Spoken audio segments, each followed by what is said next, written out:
Dito naman po ako para ibahagi sa inyo ang aking recipe, pinapaitan for today. Yan na po ang ating mga ingredients. Bali na slice na po siya. Ayan po. Ayan. So, start na po tayo sa pagluluto. Lagyan po natin ng konting mantika lang guys kasi masebo yung yung nabili nating pang pinapaitan. So, ayan guys, painitin natin yung mantika para madali maging konting brown yung ating ginger. Unahin natin ang ating ginger. Ang ginger guys ay na-slice pa stripe.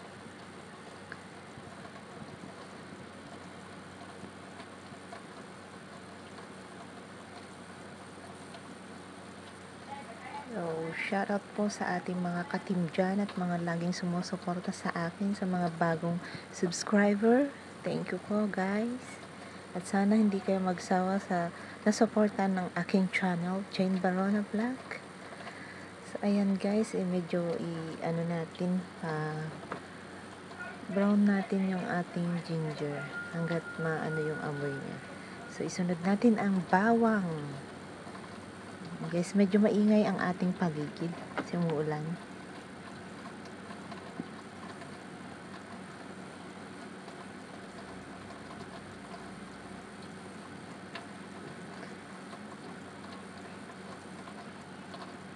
At isunod natin ang sibuyas.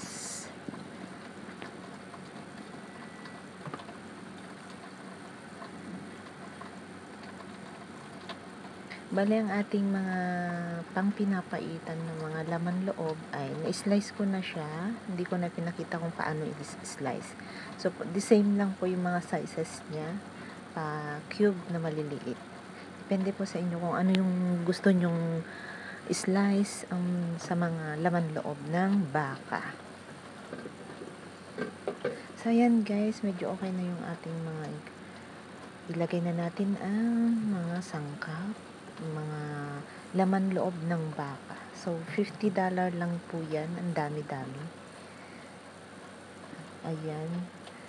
Sa mga taga Hong Kong, kung gusto nyong bumili ng pang pinapaitan ay doon sa Wan Chai Exit A. Doon po kayo makakabili ng pangdinuguan, ang pinapaitan. So, ayan guys, natin, halo-halo lang natin. Ayan, antay natin yung matanggal yung tubig niya bago natin ilagay yung pang pinapaitan o abdo. So, ayan guys, natin. Medyo hindi makitang ating video kasi nasisilaw siya. So, ihalo natin ulit.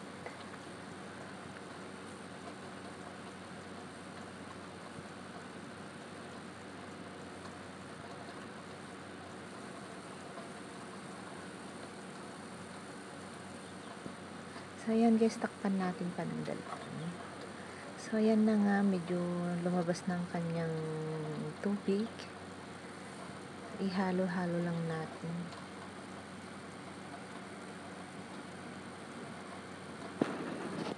So, ilagay na natin ang abdo ng baka. So, ihalo natin na ganyan para maikalat yung pait dun sa may karne. So, pati yung paminta na durog, ilagay na rin natin. Para mas mabangong ating lulutuin.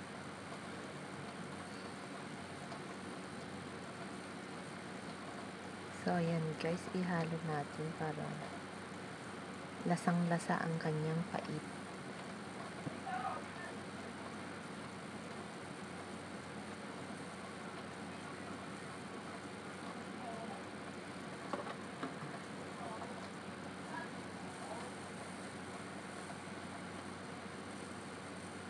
So, ayan guys, lagyan natin ng tubig para ito ilalambot.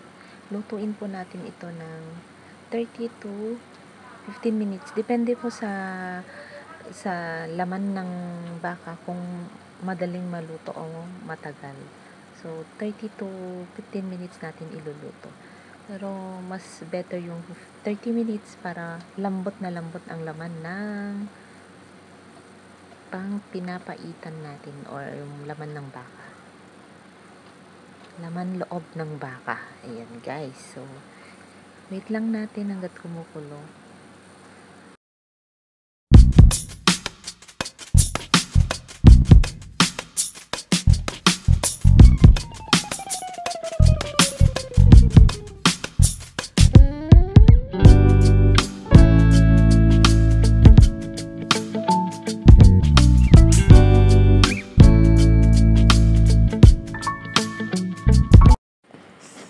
So, ayan guys, dagdagan natin ng tubig kasi hindi pa siya masyadong malambot. So, ihalo natin at antayin natin kumulo ulit. Takpan lang natin po guys. Kasi mahirap ng niya matigas. So, ayan guys, buksan nyo natin. Medyo kumukulo na. Ihalo natin. Try natin kung okay na ang ating pinapaitan. Ayan guys, medyo matigas-tigas pa siya. So, continue pa rin natin ang pagluluto natin. So, ayan guys, lagay na natin ang condiments, yung mga asin, nor powder. Ayan. Para lasang-lasa ang sarap ng ating pinapaitan.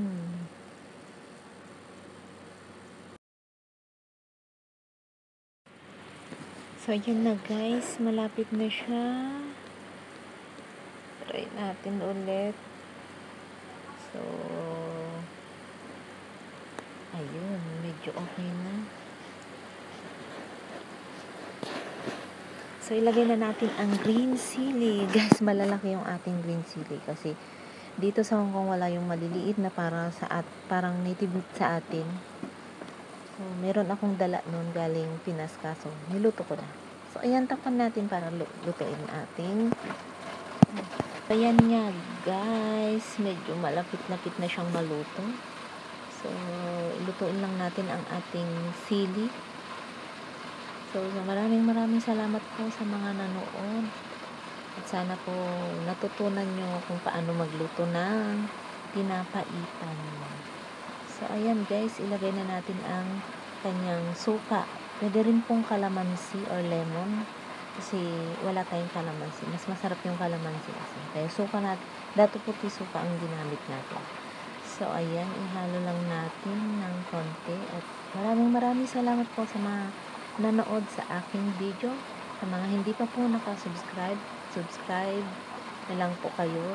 O mag-like, comment, at subscribe. Bell on na rin po para updated kayo sa aking mga bagong upload na tutorial, cooking tutorial. Ayan. Thank you so much guys. Ayan na po. Luto na. Goodbye po.